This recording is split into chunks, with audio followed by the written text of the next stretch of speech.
We are back again with This Week in Svelte. My name is Enrico, and joining me is Paolo. Hello, everyone. You did it. And the agenda is a changelog, quick facts and announcements, a community showcase, followed with discussions and Discord questions and answers. Let's go. Into the changelog. There was, a 5-minute timer, foreshadowing. There is a changelog for SvelteKit 1.23.0. A couple of new features is add warning for mistyped route file names. This is a fun one, and I requested this, and a fellow contributor patched it for me. Thank you very much. So what does that mean? It means if you have a SvelteKit project like this one, the editor's too wide, and you add a file to your path. Let's say here I'm going to add routes common layout, and I'll add a page.svelte file. Obviously, I misspelled it because it should be plus page, but that's okay. So if I do pnpm dev, wait for it. Missing route file prefix. Did you mean plus page.svelte located at my repository location, page.svelte? So now if you mistype reserved file names like layout.svelte, layout.server.js, page.server.js, etc., if you're missing a plus, or if you add an erroneous plus like plus hooks.server.js, any of those common misspellings will now receive a yellow warning in your terminal. Pretty handy. This is really cool because, it can always happen. Like in life, lemons happen. And in this case, we are doing ourselves the proverbial lemonade. That's right. So the second feature is accept URL in redirect. This is a cool one because when you do throw a redirect in SvelteKit, normally you would add a URL string. But with this change, you can now create a URL object using, I can never zoom it enough, back to that nightmare scenario. You can make a URL object and assign it to a variable and then pass it in. So this is a URL object instead of a string location.href. This is now a feature. And it's a nice touch. It's one of those quality of life improvement, and it's more platform idiomatic, if we will. True, because sometimes you might think, okay, I'll just put a URL in here. Now it works as if you can think it, you can do it. That's right, so that could be useful if you want to use the URL from the request. Yeah, I guess you can just throw in a variable already added to your function parameters. So that's another benefit. Patch changes. Adjust the type of navigation type. Thank you for the type changes. And allow logging of page.url during pre-rendering. For some reason, the page store URL cannot be logged when pre-rendering, but now can. So there's a patch for you. And that's it for the changelog. Let's go to quick facts and announcements. The first quick fact is on the Discord Svelte server, we have new FAQ threads for frequently asked questions. So if you're in the Help SvelteKit or Svelte and SvelteKit channel or the ecosystem channel, you can now check out these new pinned FAQ channels. Frequently asked questions are asked and answered in there. Have a look. Let's go on to some more quick facts. So for quick facts today, we've got Bun. So recently, Bun version 0.8.0 was announced with explicit support for SvelteKit. This was due to some environment variables not being handled in worker threads, but now Bun v 0.8.0 does support it. For those of you who don't know, Bun is an alternative runtime for Node.js, kind of like Dino, but it came onto the scene for its alternative approach to what a runtime is. I won't go exhaustively into what Bun is, but I will say it uses the Safari engine WebKit, I think. Well, WebKit's incorrect, but it uses the JS runtime for Safari, and it's written in Zig instead of C++ or other languages, and it's designed to be extremely performant, but it wraps in a bunch of other features, like it's got a registry package manager built in. It can take your Bun application and put into a single executable for single file execution, things like that. But I just want to dive into the SvelteKit support. Let's make a new Svelte project with Bun and see if it runs. And it does run. And you'll see why. You use bun x because x is cool. Create svelte at latest. Normally you do npm create svelte, but bun x is their addition of npx, and you would call the create svelte package directly. Create svelte is the actual npm package, and if you were to do npm create svelte, this is just sugar for calling the create svelte package. So that's a little tidbit for you. Bun x create svelte at latest. You do that. It says, what do you want to call your project? I'll call it This Week in Svelte Bun. And I want to do the demo app with TypeScript so I don't get tomatoes thrown at my face. And there you go. It's built. I can now go to This Week in Svelte Bun. I can do bun install. And this installs dependencies because bun is also a package manager. And I mean, just the sheer velocity of logging. And I remember Jared, which is the main creator of Bun, telling that basically he got obsessed with velocity because he realized how slow console logging was in JavaScript. And so he made Bun, which should be super fast. Yeah, in fact, you may have noticed my computer is a slow and old computer, yet these dependencies installed very fast, faster, almost as quickly as PNPM, maybe faster. I started a 5-minute timer because this needs to be a quick fact. So I'm going to quick this fact. Now I can do bun dev, or I think it's bun run dev. You got to be explicit. And this starts a local Vite server, 5173. So I can now go to localhost 5173, and bun can be your Node.js alternative. It's actually a drop-in replacement for Node.js, so it has the same Node.js APIs. And that's why everything loads and works correctly as your local development server. But now we want to build this and run it on production. So for production, we got to make sure we're using adapter node. So I need to open this project. Here it comes. And I need to install adapter node. So terminal awaken. Terminal awaken. Slow computer, fast runtime. Bun install dash developer, I think. Svelte.js/adapter node. Here it comes. And in my svelteconfig.js, here's the gotcha that I ran into yesterday. You need to switch your adapter with adapter node, and you also need to go to the adapter options and enable or set. I'm waiting for TypeScript to load. I'm not using adapter bun because it should be a drop-in replacement for node. There's polyfill.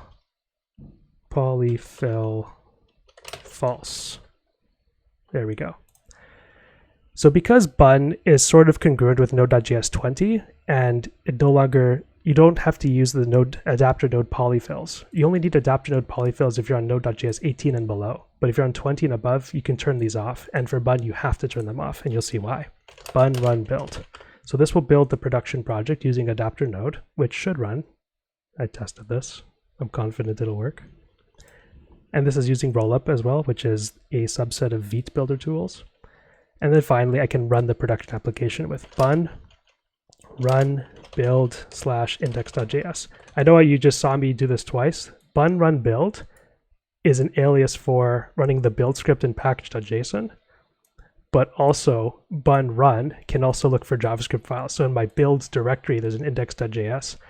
Little nuance there, I just wanted to highlight for you. I can actually run JS files directly, and I can. When I press enter, there's the server on port 3000. So back to my browser, localhost 3000. This is the production application, and it loads pretty instantly as I navigate from pre-rendered route to server rendered route. Like Svelte is a server rendered route, and yet it loads instantly when I go to it. And this is the bun runtime. So when you go on a production server, such as a Docker container, you can have bun installed and run your built adapter node application. And that's it. That's the demo. Keep in mind, version 0.8.0 implies it's a pre-release. So this is not V1 yet. This is not certified stable by the Bun developers. So you may use it at your own risk or try it out today for fun. Yeah, I mean, Bun 1.0 is coming on 7th of September. Yeah. And also a fun fact, Colin McDonald, which is the author of this post, is also the author of Zot, and he's working on Bun too. Yeah, and I see in the chat people were kind of surprised adapter node works, and yeah, it does because it's a drop-in replacement. So that's it for Bun. Let's see how I am for time. With 1 minute to spare, we did it. Quick fact achieved. The next quick fact is npm next and latest tags. Let me show you something about npm.com, the registry. Is it npm.js? Oh, yeah. npm.js. Thank you. npm.js.com. Sure. I spelled .com incorrectly. If we go to create Svelte, this is the create Svelte package you saw earlier. And create Svelte can be aliased with npm create space Svelte. If you go to versions, every npm module has some tagged versions as well as numerical versions. So if you get 505, you can install that directly. Most of the time when you start a new SvelteKit application, you call @latest. You should not call @next because next is a tag that's reserved for experimental builds, such as a beta. And if you can see on the left side, next points to version 200/next.204. It says here there are 300 downloads in the last 7 days. I 100% don't trust this number, nor should you. I don't really rely on that. But yeah, I mean, a lot of those downloads are just for bot, for example. Yeah. So every website that mimic npm.js actually have to download, for example, it's Sneak, or for example, socket.dev, or I think npm.io is another one.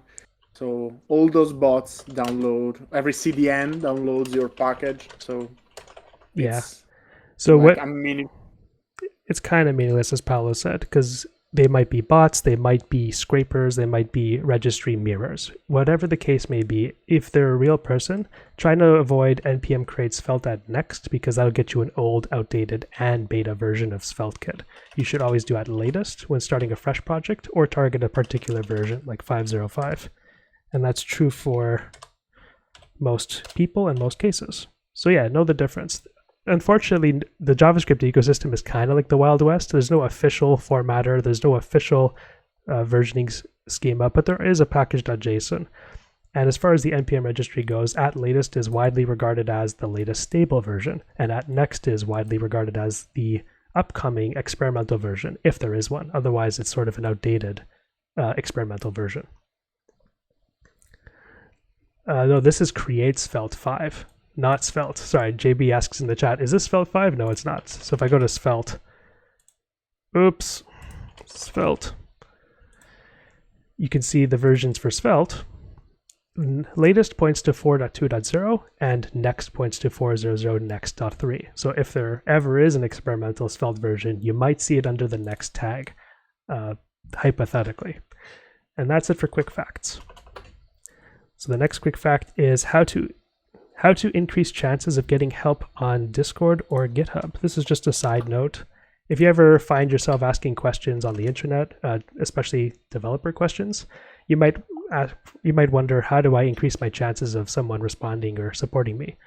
So my advice is, number one, share a reproducible project, such as a REPL, a Svelte lab, or a repository.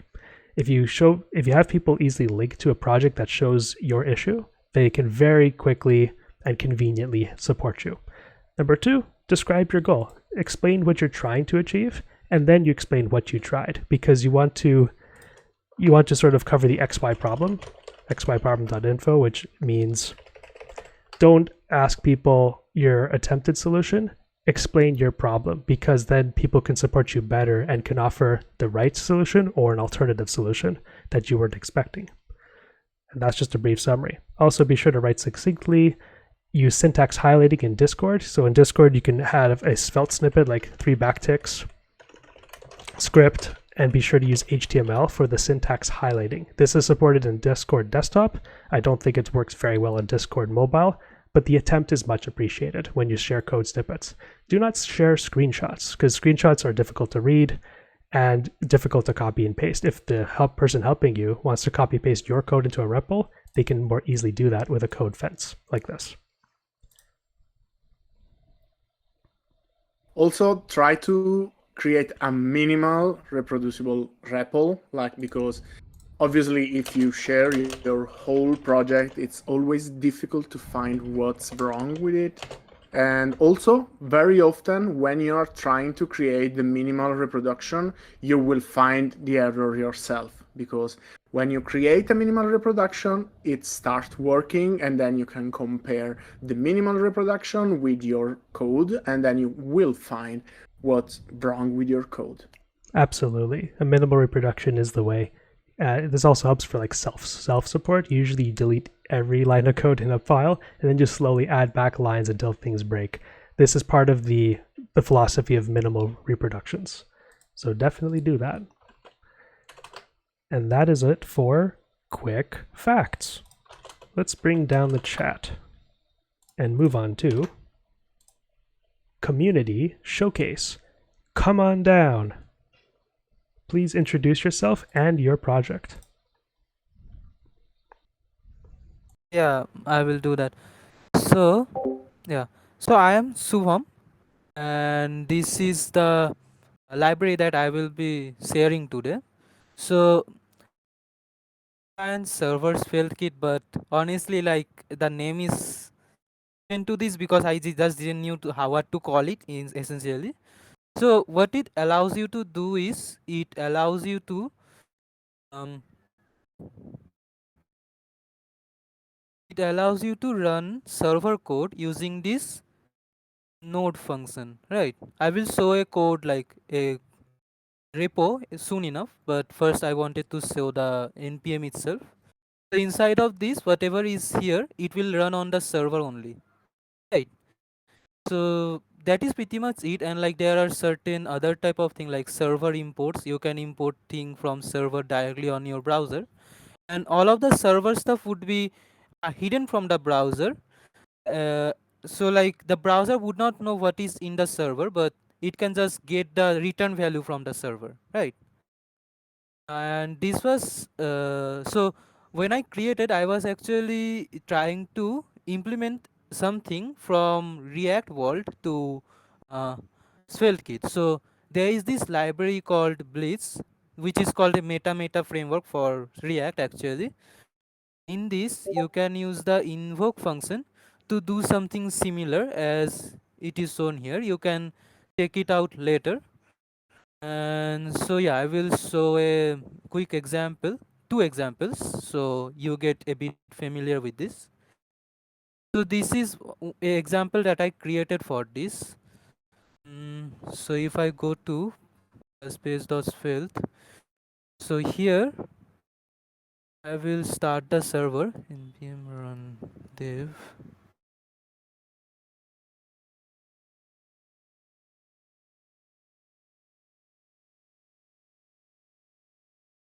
Okay, so currently it is showing me login screen because I haven't yet logged in. So if I log into this,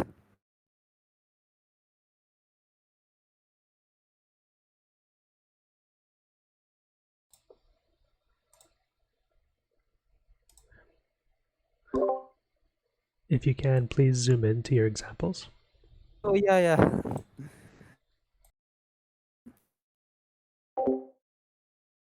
Uh, So you can see that this so that email doesn't match. It is so in real time it is checking if the email matches or not. Whenever I blur, it will check if the email matches, right? So I accidentally put something that is not the email. So if I now blur it, it doesn't show it. But if I then change the email a little bit and then go away, it just gets the like it sends a request to the server and it says that okay, this email doesn't exist, and it shows this, right? And this in the code, what I did was, so this login page plus page dot svelte. So here on blur, you can see that I'm just checking if the user exists for the name field. This is just a function which I am importing directly from lib user/user. And if I go there, lib user/user, so here you will notice that I am using this server is to import. This is something I pretty much like took from Dino, and I was like, okay, if you are importing something from the server, you will prepend that with server is2, and the root of this would be from src. So src slash lib slash db is what being imported here as a server import. Also you can import npm through this syntax. The TypeScript is there also, and in most of the cases if you import anything from the server, you should only use it within node so that nothing gets revealed to the browser, whatever is in the server. Otherwise some stuff can get revealed to the browser if you do not use it in the node, and also there are certain caveats to using it without like a node function. So here you can see all of this code is just running db functions directly in the code that I am directly importing in the plus page of the login route, right? So now if I log in here, under the hood it uses, like for this example it is using WebSocket, right? For this example it is using WebSocket, and so what I can do is I can open another browser and go here. It is already logged in, so I can update my email here,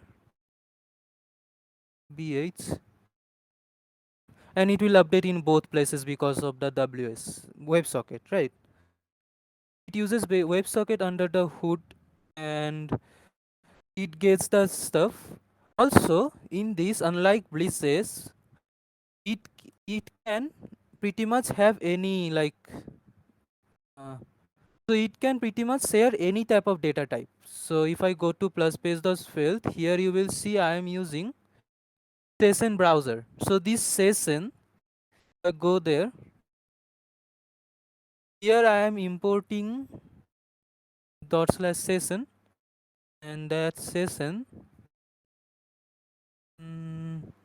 okay. So it is using a lot of like db stuff, right? Why not import this as server? Uh, so it is directly like I'm getting the session and I'm creating a um, writable store out of it, and then I'm just consuming it in the routes, right? And it just works like that.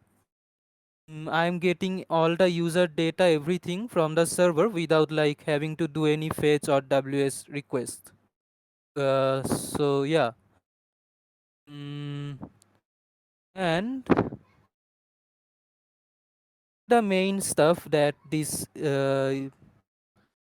library does, but also what you can do if you so want to, and I also have an example for that. So this is pretty much the main API, right? You can pretty much use any function from your server directly in your browser by just importing it properly, or even just using the node function, which is as a default import from the what is it called, default export from my library, right? So yeah, and you can also check the other parts here. I will link it later on chat. So another thing is, if I control C this, I have another example here, and example is called like rest, because so if I go in the previous one, so to use ws I had to have this here. I have to have this here, and I had to use this WebSocket function, right? But because of the way I created it, you can actually, without using WebSocket, you can actually use this library. So in this one, I am just using RESTful functions. npm run dev all three. So in this one, I'm just using RESTful functions, but yet again, uh, oh, so yet again, I can go and here, and I can again update my email.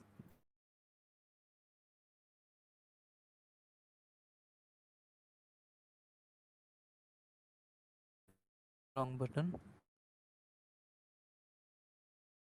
So it gets updated everywhere, right? You can see. So yeah, and the code is a bit more complicated for this because I am just using like RESTful function for creating WebSocket out of. I will also send this in the chat pretty much.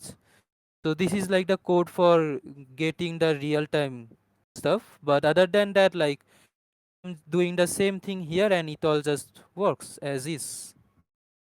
So yeah, that is pretty much the entire thing. So any like question or anything more that I should add here? Cool. Thank you very much for sharing. So it looks like with the power of WebSockets, you're able to send any data type over the wire, and this includes anything that's like non-serializable, such as symbols and classes. Is that right? Yeah, so currently I am not having symbols because so symbols you can use for a private thing in the browser, in the server. Okay, so I thought that symbol I will allow it to be a private thing. Either it stays in the browser or stays in the server. But other than symbols, you can send any class or functions. Very cool. And And also, mhm, oh yeah, go ahead.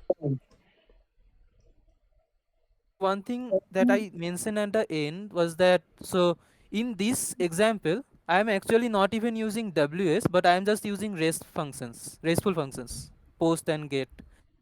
So this endpoint is just like the WS equivalent of REST. Yeah, you're using SvelteKit endpoints, but it still uses Yeah. WebSockets somehow. Is that right? It doesn't use WebSocket, it simulates WebSocket essentially. Okay. Yeah, but it gets the So yeah, benefits of concurrency, like you shared the email update example yeah, on two browsers. yeah. I see. So I think I will. Mhm. please continue. I think I will share the GitHub like links here so that everyone can check the examples and run it on their machines. Very cool. Uh, yeah, that would be all from my side. Okay, Paolo, any feedback? No, I think it's pretty cool, and this kind of experimentations are something that I always enjoy seeing because I feel like doing crazy thing with JavaScript it's all fun, and I like the node function that runs code in Node, and I guess this works with a specific adapter, right? Because, for So example, yeah. yeah, go ahead, don't worry. So technically speaking, it can, if you want to, you can make it work with anything. But generally, if you just want to use it, you will use it with WebSocket. Okay. Right, so that sounds like an adapter node feature. Yeah. Very cool. Everyone give our speaker a hand, wave hand emoji, clap emoji, and thank you very much for presenting to us. Okay. So I will stop sharing then.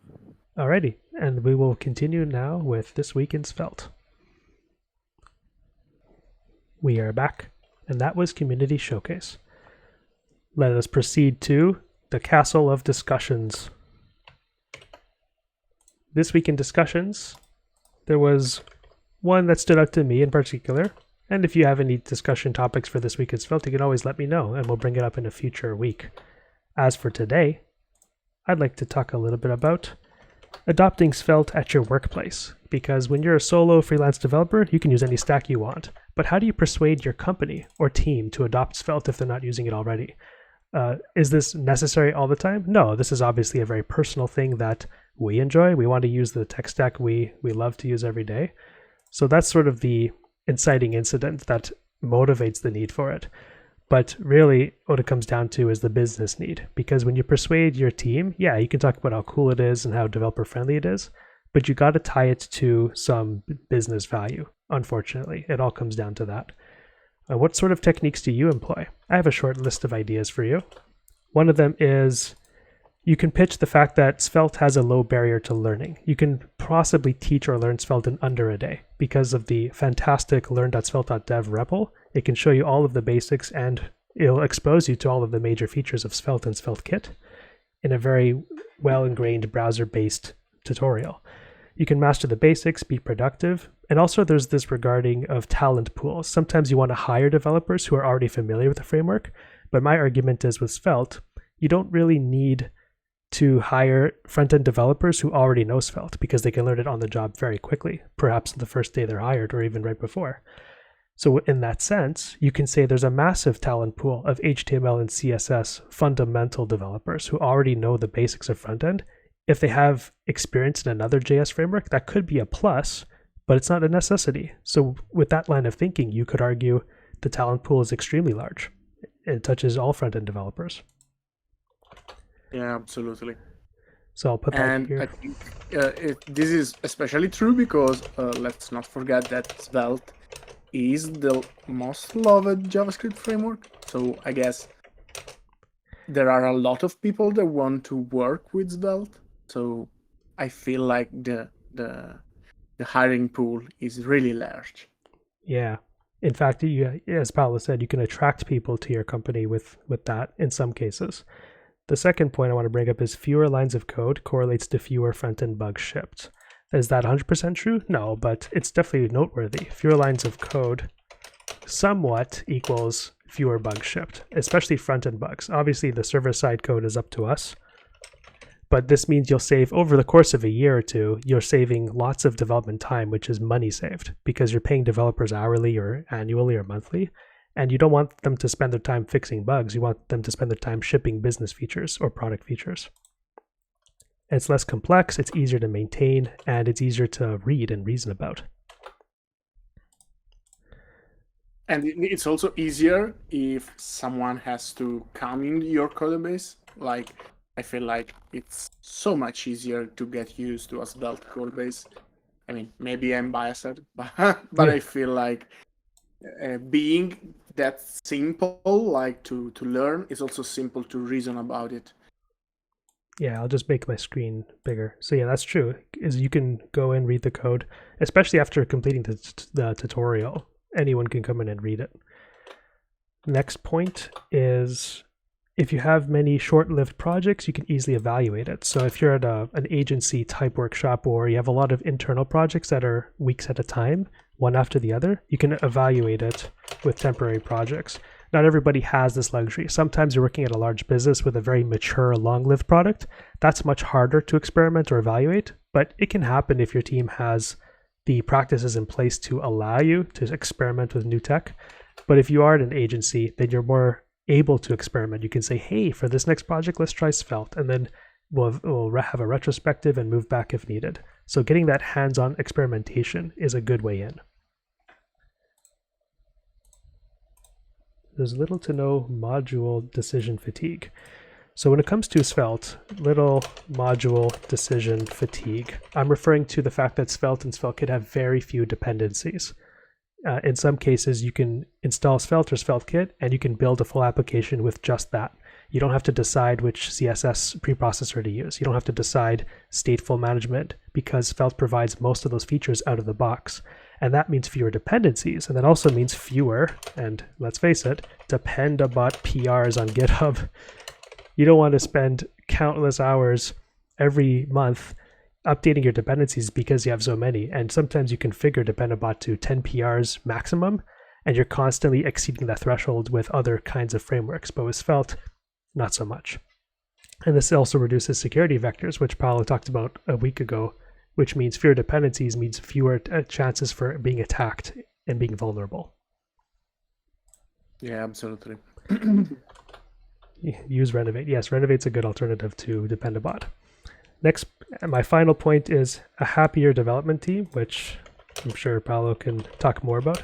Happier development team, it increases retention. You have fewer architecture decisions. You have more productivity. And that can in turn lead to dollars saved as well. Yeah, I can absolutely confirm that this is true. We are using Svelte at work at Main Matter, and the whole team is happy about it.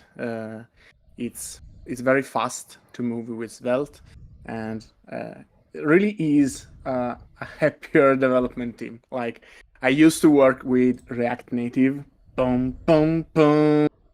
So now I'm switching to Svelte, which is my favorite language. So, I mean, I could not be happier, but it's not just me, it's the whole team. Yeah, I use React Native as well. Nothing against it. It's just a different way of working.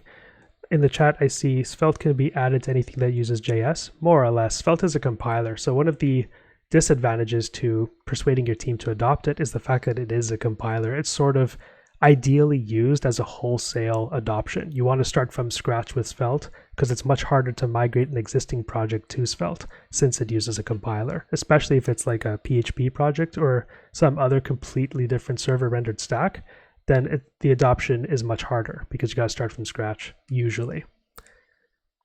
I would also add another thing to these things that is Svelte is a very it's in a very unique position because the meta framework is built by the same people that are building the language, and this is not true for everyone. It's kind of becoming true with React and Vercel, but there are still two different companies that are taking care of that. And also, Svelte is one of the few like community-based projects because, again, Svelte, like React is backed by Facebook, and this means that Facebook, in one way or another, can interfere with the development of React. So if Facebook that is using React needs something, you're pretty much sure that the Facebook team that is working on React will integrate that, while Svelte being completely open source and completely community driven is something that it's, in my opinion, important. That's a very good point. So mostly community driven with a growing full-time team. So Vercel currently hires 3 full-time Svelte maintainers, and that list has grown from 1 to 2 to 3 in the past 3 years. And that's a good trajectory for full-time maintainers. You want a full-time maintainer, but you also want community driven because that means there's more nuance put into the decision-making behind APIs and code style, which is better than a corporate-driven open source framework, which is whose APIs are designed and driven by the company's needs and not the company matters. And I'm sure they have RFCs and it's good, but it's not, it's honestly second priority. And those are the hurdles. If anyone here in the chat faced this discussion in their teams, please share your experiences in the chat, what hurdles you faced or what positives you've uncovered, and we'll include it to the list here. Otherwise, we'll wrap up with some comments. Coder writes, the code I like to go back to after a long time is Svelte because I don't need to remember any framework specifics, but the same knowledge I always had with HTML, CSS, and JS. That is right, because it's like riding a bike. Svelte code typically has your markup, which is very it more closely resembles plain HTML than practically any other framework because it's not JSX. There's no camel cased attributes. Everything is more close to HTML with the exception of directives like on event or bind state. The next comment by Cirilla is hard to migrate existing projects, but it's great for new additions to your page and for incremental adoption because it's a compiler. There was a talk at Svelte Summit, I think, about embedding it in the PHP app. So that's some good watching for later. Everyone can check that out. So yeah, there are other known hurdles, but as far as the discussion goes, this is a pretty good list. So I'll paste this in the chat for you to reference in the future. Any final comments, Paolo? Nope. Here you go. Svelte allows me to use JS libraries like jQuery, which are much harder to use and other libraries to use. Yeah, ideally you don't use jQuery in Svelte, but it is possible due to the point here that plain JS and browser-dependent libraries are very easy to consume in Svelte. Scientists were so preoccupied about if it could be done that they didn't stop to think if they should done. Yeah, we've all been there. Okay, let's move on to 1, 2, 3. This week in questions and answers, and we're going to bring to you some common questions and answers asked in Discord, and what are the answers to them. I'll just move my text edit to the top left again, and I'll show you a Svelte Lab demonstration. The question this answers is, how do I create debounced client-side search that also works without JavaScript and is accessible too? Let's see if I can answer all of that today. So right now my demonstration is running, and the question is, how do I build enhanced search right here that works with and without JavaScript? Bring back the chat. Okay. So this example here is called Find Some Flavors, and we're using a search tool to search for flavors and in real time display the flavors down below. I could use an input attribute to hide my examples there. I forgot the attribute name, but it works. And I'll go over the features one by one, but also I just want you to bear in mind, page.server.js is used here in this SvelteKit project. We're not using API endpoints, we're just using load. And I've added an artificial delay here on line 9, which is a promise of 1 second timeout. So every time I perform a search, you will see a 1 second delay, and that's on purpose, just to showcase what happens during a delay. So what are the features? I'll show you first, and then I'll tell you. If I search for cherry and I wait, it'll debounce after about 600 milliseconds and then perform the search for me. Autocomplete equals off. Thank you, Delight. Let's do that for funsies. So if I do autocomplete equals off, it should no longer show the preview. Thank you for that. So now if I do another flavor, I think there's lime in there. Yes, so I typed in LI, I did a fuzzy search, and it returned lime as a potential flavor. If I do RR, it found cherry and berry because they contain the string RR. And this all happens with client-side JavaScript.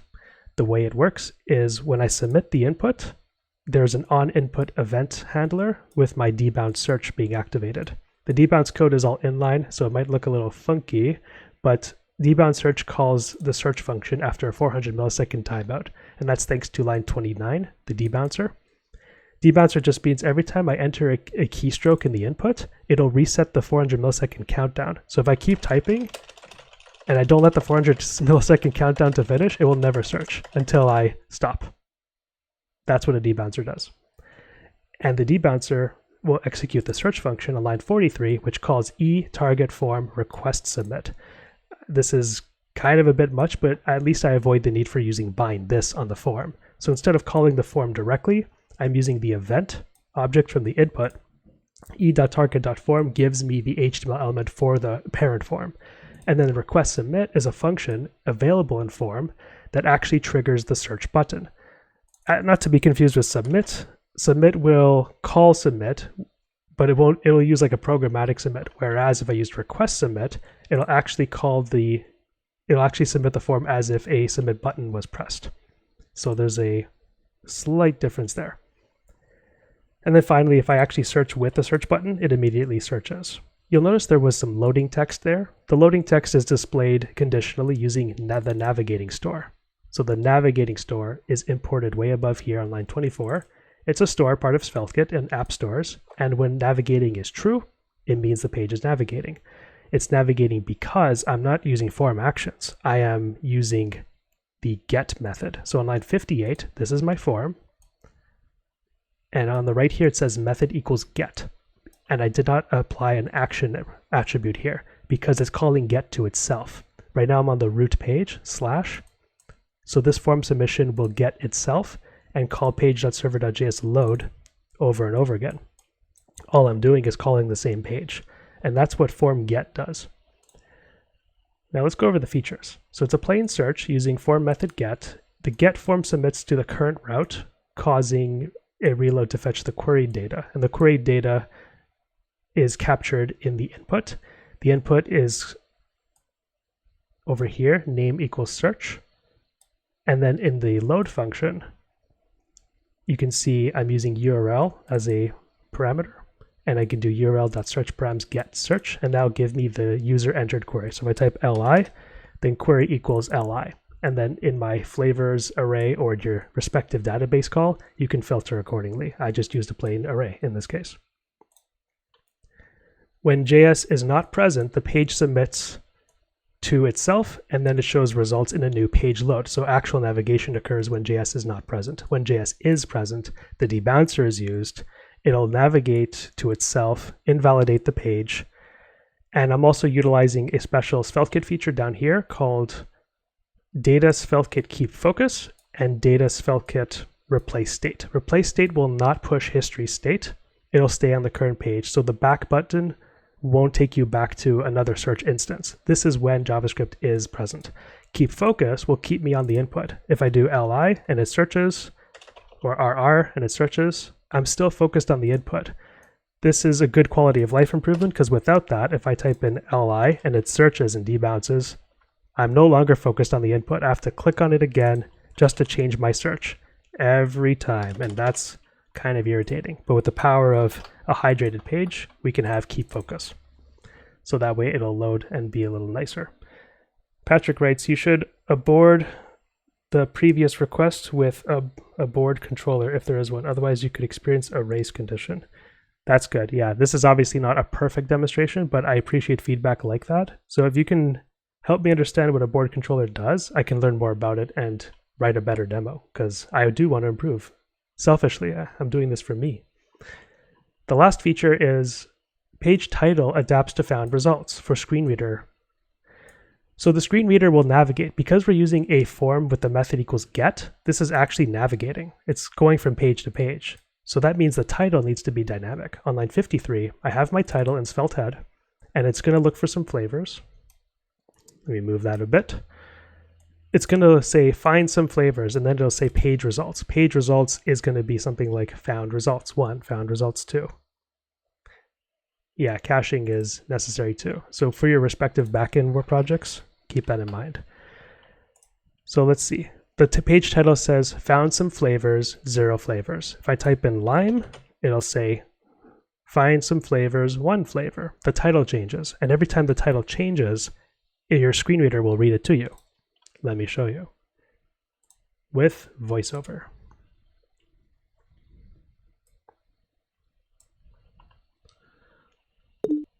This is not Safari. Running SvelteLab on Safari is a bit of work, but it should work on Brave. Let's try it out. Some, unselected. So now I'm going to type in RR. R, loading RR. Find some. So a few things happened just now. The loading state was a polite ARIA live div, so it said loading, but then it was interrupted by the title change. Now that the title has changed, my screen reader says, find some flavors, 2 flavors found. This is good. So all I had to do was change the title, and the user of this input can tell that results have been returned. They can also tell when results are loading. RR, so I, loading. Find. Right there, it said loading, and then it says find some flavors, 1 flavor found. So that's the screen reader aspect to this demo. The final feature is navigating. The navigating store lets me conditionally display the alert that something's loading. And that's everything. Thank you for listening. Let's see what's in the comments below. Captain writes, keep a cache so editing doesn't keep refetching. Yeah, I'm refetching results every single time, which is obviously inefficient. So in your production applications, you should implement some form of caching. And I think Patrick may have been alluding to that. This demo is very inefficient. In your demo, you can obviously cache already searched results. I think what Patrick is saying is a bit different, because what he's saying is that you should abort the previous request whenever a new one comes. And that's because if you are doing a request that, for example, takes 5 seconds, and then you search and you do another request that takes 200 milliseconds, the 200 milliseconds request will come first, and then will come the 5-second one. So you will find yourself with outdated data, basically. But I'm not exactly sure how to abort the navigation, and I think Patrick is sharing a snippet of code, because you can do it with fetch. Quite easily, because fetch takes an abort controller as input. I don't know how to do it in SvelteKit. I see. Patrick shared an example using form use and adds. But It should work Also, with the I get method, right? It doesn't work with get method. Like you Okay. cannot use enance with get methods. But I'm pretty sure that SvelteKit handles these by itself. Like if you are trying to navigate to pages, SvelteKit will abort previous load. I'm quite sure about that. Well, maybe our network inspector can reveal the truth. How many unnecessary requests am I making? Because these are get requests to an HTML page. So let's see how that looks. I'll zoom into my DevTools and I'll try a couple of debounces. So there's a request, and I'll do two in rapid succession. I'll do li and then rr. So yeah, it loaded each and every single time. It didn't cancel the previous request, but that's because the enhanced SvelteKit navigation uses _data.json to return the found results from server load. Now that I'm here, I can disable JavaScript and refresh. So with JavaScript disabled, I can type in lime and absolutely nothing happens, but at least there's a search button. And it takes me to the resultant page. And this loads an actual 200 response of an actual document, as opposed to an enhanced HTTP request to JSON. And if you want to try the race condition, actually a very simple way of doing it is, for example, to tie the wait time inside your load function to the length of the string. So the lengther the string, the lesser time it will take to load. But I mean, it's complicated to do it now. So we can prepare something for the next episode of This Week in Svelte. Yeah, I could dive deeper into this and go into what Patrick and Captain talked about. Let's read the comments and wrap it up for today. And maybe we can talk more about these optimizations next time. So Captain writes, abort is, I'm not going to need this result. That's true. Ayub says, enhanced user control using JavaScript. Captain says, different approach to cache. The cache can tie the correct results to each entry, but then allow for backspacing. I think because I'm using GET requests, those are automatically cached by the browser, so at least those should be cached, but I have to prove it out. I'm just speaking theoretically. This example of debound search is also achievable with SvelteKit form actions using post requests. There are ways to make it work in other different approaches. I use the GET approach because I like how with JavaScript disabled, it's a whole navigation. So if I type in RR and press enter, I mean, it's technically so is post, but I don't know if I press the back button, will there be a new form resubmission? Right now I'm in RR. If I press back, it takes me to the lime results. So it's a slightly different experience when JavaScript is disabled. I'm not so sure if a post request would be as similar as this. Will SvelteKit ever have in-browser DevTools window, something similar to Next? I don't have an answer to that, but there is a Svelte inspect tool that maybe we can cover in an upcoming week. There's Svelte inspect, which I don't know the keyboard shortcut for, but the dev server in Vite and Vite plugin Svelte do have something. And you can also use breakpoint debugging as well. That is possible, and it's covered in another YouTube video, which I'll try to remember to include in the description below.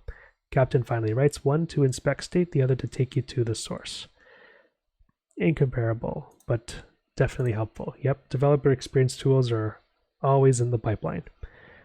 But I think we're at time, so I'm going to conclude this meetup. Thank you so much for listening, and I hope we all learned something today. See you next time. Bye-bye.